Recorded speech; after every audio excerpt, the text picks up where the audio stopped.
We are now delighted to welcome our second keynote speaker, a woman committed to keeping all of us and our vehicles safe on our roads. It's wonderful to have with us from the Driver and Vehicle Standards Agency, the agency's Chief Executive. Please welcome Loveday Ryder.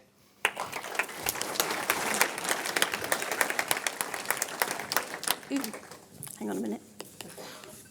Make it stand up. Hello, how very lovely to see everybody. Thank you for inviting me. I would like to tell you a little bit about my career journey. I haven't got a photo, I wish I had actually. At school, I went to a girls' grammar school and I was a bit, anyone Harry Potter fans out here? I was Hermione Granger. Really annoying. And just super keen about everything. And in the 1980s, for any of you that can remember back that far, there was a thing called Women into Science and Engineering that was launched. And there was a big campaign, particularly in an all-girls school, to get women to go into science and engineering. So I thought, well, why not? And the passion then was that the poor men out there really needed the women to save them because their lives just weren't fulfilled and the careers weren't working without women in the workplace. At least that's what I heard. And they said to me, well, what sort of engineering would you like to do? And I said, well, where am I needed most? Where are there fewest women so that I can go and make a difference? And they said civil engineering. So what's that? Building sites. Right. So off I went. Hermione Granger meets building site. I went into civil engineering. I was one of 8 on my degree course. I was the only woman on my master's course.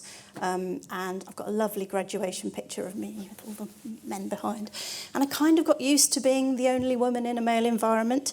I didn't sort of think of it very strangely because it was that way from the beginning.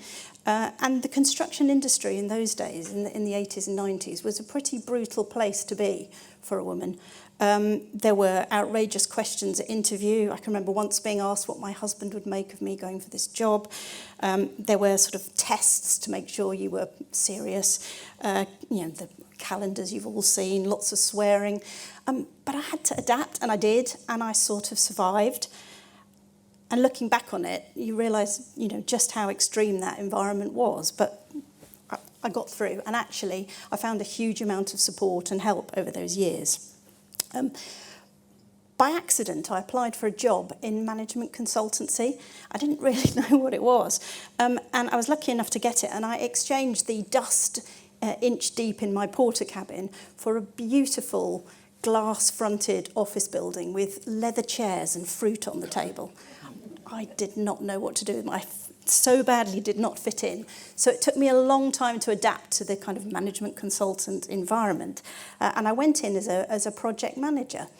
And who knew that a lifetime of being a bit bossy actually equipped me perfectly for project management. And actually I really enjoyed that. Left the building site behind and went into consultancy. So project management was a thing, and in the early 2000s, a lot of the big projects were taking place in government, and so I decided to make the transition, and I joined the civil service. From there, I did a variety of project management specialist roles, and I found myself in the world of digital software engineering, and suddenly I was back home again with my fellow engineers. I started to think, we did digital programs in the court service and we rolled out computerisation into courts. And I started to get a lot of sense of what it was like to work with software engineers and people in very, very technical roles again. I then found myself as the CEO of a digital company that was providing digital services into the Department for Work and Pensions. And as a CEO, for the first time, I was having to think about how to run an organisation which had got not very many women in it. Starting to think through what it was like to try to build a culture where women could thrive. We had an awful lot of neurodiversity in digital at that time, although we didn't call it that back then. So a lot of people that were perhaps a little bit different and that needed to fit in. I was given the task of doubling the size of the organisation, so big into recruitment and trying to attract more and more people into a very technical industry. I can recall as a chief executive sitting on interview panels in those days, and you'd have men come in, and I'd sat there and introduce myself as the chief executive and my colleagues either side, and I would ask a question and they would answer to my colleagues. They didn't get the job. I had a great deal of satisfaction in that. In digital in those days, we were trying to hit a threshold of about 18% women in digital, not very many. But the other challenge I was thinking of in those days was getting women back into the workplace after having a career break. I'd been through that, thought that was the absolute hardest transition I've ever had to make, coming back after maternity leave. So began to think about all of those things. And also encouraging them to stay in technical roles. Quite often what would happen is women get a bit senior and then they go into management or into some of the support services, and actually they were just as good at technical but can lose a bit of confidence. So just trying to think through challenges like that.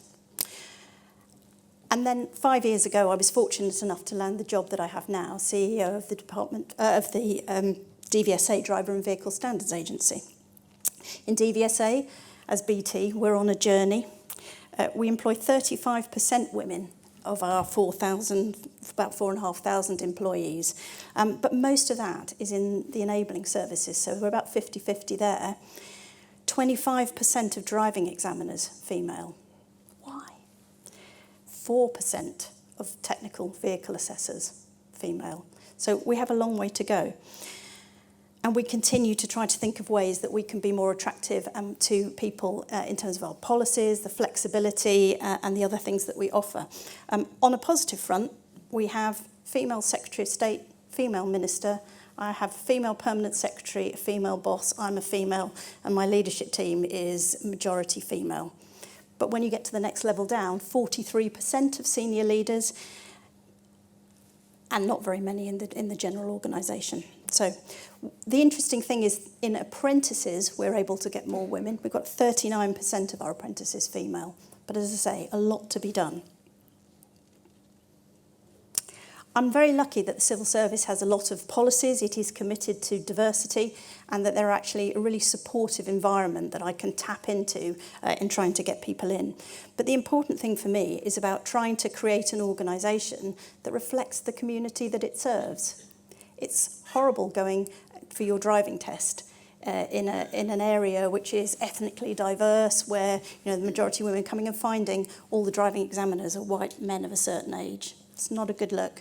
So we really, really want to reflect the communities we serve, and we've tried to put in place a lot of policies to help bring that through. So to finish, 4 things I have learned that have kept me going. I pass on to you in the hope that it's helpful. Firstly, grasp every opportunity. My career has not been linear. It's not followed the usual or predictable path. It was all unexpected. And when I think about it, imagine if you're going to buy a car and you suddenly decide you're going to buy a particular type of car. Then as you become conscious of it, you see more and more and more of them. You just spot them. Well, I think life's a bit like that. If you're open to the opportunities and you think about where you want to go, you will spot them. They will come to you, you will notice them, but have your eyes open and grasp them. Don't tolerate being patronised. This is a really important one. We tend just to, we don't like confrontation. We tend to say nothing. But even now, as chief executive, I encounter situations where people try to talk down to me. And sometimes I don't notice it. And you look, hang on a minute, that was patronising. The thing that I have found, the tip I've found, is if someone talks down to you and you talk to them like a peer, and then they do it again and you talk to them like a peer, if you keep reflecting back as a peer, they can't do it for long. And they have to give up. But don't tolerate it. And don't tolerate it from yourself either. I don't know whether any of you are like me. I have a little voice on my shoulder of imposter syndrome that says, you're not good enough to be a CEO, you can't do it. Well, don't believe yourself either when it says that. Challenge that voice. The next one, keep getting better. I'm fortunate enough to have had a lot of experience in process improvement through manufacturing industry, but also lately in software development, continuous improvement. And the thing that I found is that mindset of how can I do it better? I've done that. How could I do it better? How could I improve? Just every time pushing yourself to think, what could you have done better? And that's a natural thing for us, because I think we're natural self-reflectors. There's a humility and a kind of a desire to learn that goes on. And if you can channel that, it's so powerful, because you will just get better and better and better in your quiet, calm, wonderful way. And lastly, believe in yourself and tell your story. What do I mean? I think often as women with busy lives, we're multitasking, we're keeping the family at bay, we're running the workplace. We don't have time for self-promotion. We don't have time to think about ourselves. We get lost in a whirl and a maze of activity. But a little time taken just to think and reflect on what you've achieved. Imagine you're climbing a mountain and you're looking back and saying, look how far I've come. Just allow yourself that moment to feel proud of what you've done and reflect on what you've learned. Because take moments like an opportunity at a setting like this, just to reflect on what you've done, because I think that makes us all happy. That's it. Thank you. Thank you. I'm going to invite Louise back up. Louise, do you want a microphone before Loveday leaves the stage? Stay there, don't go anywhere.